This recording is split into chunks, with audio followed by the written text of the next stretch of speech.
The chapters in your life are written by what you hear and experience. Chapter.com gives you access to amazing audiobooks anytime you want on any connected device, always for free. What's your next chapter? Find it at Chapter.com and make sure to like us on Facebook. The Secret of the Ages, in 7 volumes. Volume 1, The World's Greatest Discovery.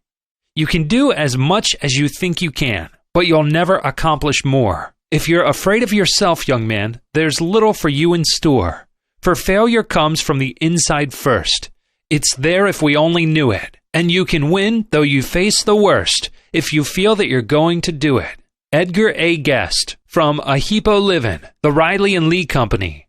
What, in your opinion, is the most significant discovery of this modern age? The finding of dinosaur eggs on the plains of Mongolia, laid, so scientists assert, some 10 million years ago? The unearthing of the tomb of Tutankhamun, with its matchless specimens of a bygone civilization? The radioactive time clock by which Professor Lane of Tufts College estimates the age of the Earth at 1,250,000,000 years? Wireless?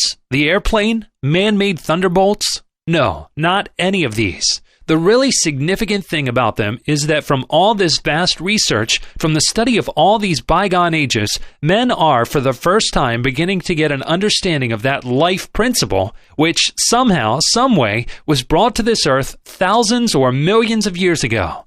They are beginning to get an inkling of the infinite power it puts in their hands, to glimpse the untold possibilities it opens up. This is the greatest discovery of modern times, that every man can call upon his life principle at will, that it is as much the servant of his mind as was ever Aladdin's fabled genie of the lamp of old, that he has but to understand it and work in harmony with it to get from it anything he may need, health or happiness, riches or success.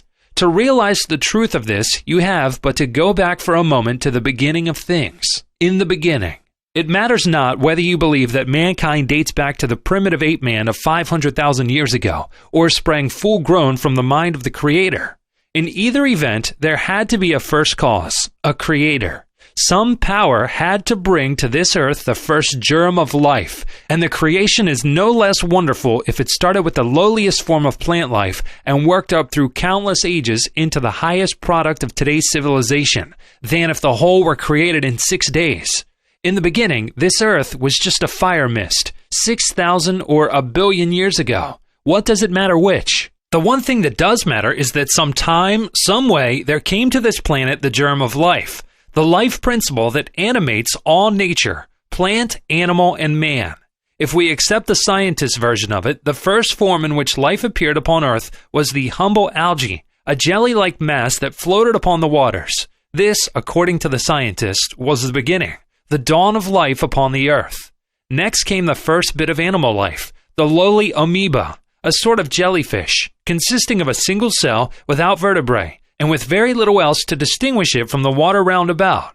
But it had life, the first bit of animal life. And from that life, according to the scientists, we could trace everything we have and are today. All the millions of forms and shapes and varieties of plants and animals that have since appeared are but different manifestations of life formed to meet differing conditions. For millions of years, this life germ was threatened by every kind of danger. From floods, from earthquakes, from droughts, from desert heat, from glacier cold, from volcanic eruptions, but to it, each new danger was merely an incentive to finding a new resource, to putting forth life in some new shape. To meet one set of needs, it formed the dinosaur. To meet another, the butterfly. Long before it worked up to man, we see its unlimited resourcefulness shown in 1,000 ways. To escape danger in the water, it sought land. Pursued on land, it took to the air. To breathe in the sea, it developed gills. Stranded on land, it perfected lungs. To meet one kind of danger, it grew a shell. For another, a sting. To protect itself from glacier cold, it grew fur. In temperate climates, hair. Subject to alternate heat and cold, it produced feathers. But ever from the beginning, it showed its powers to meet every changing condition, to answer every creature need. Had it been possible to kill this life idea, it would have perished ages ago, when fire and flood, drought and famine followed each other in quick succession.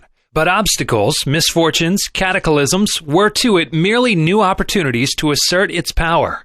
In fact, it required obstacles to Listening to great authors can influence how you experience the world around you. Chapter puts amazing audiobooks from the greatest authors at your fingertips, anytime and always for free. What's your next chapter? Find it on Chapter. And please give us your feedback and opinions as we grow our services.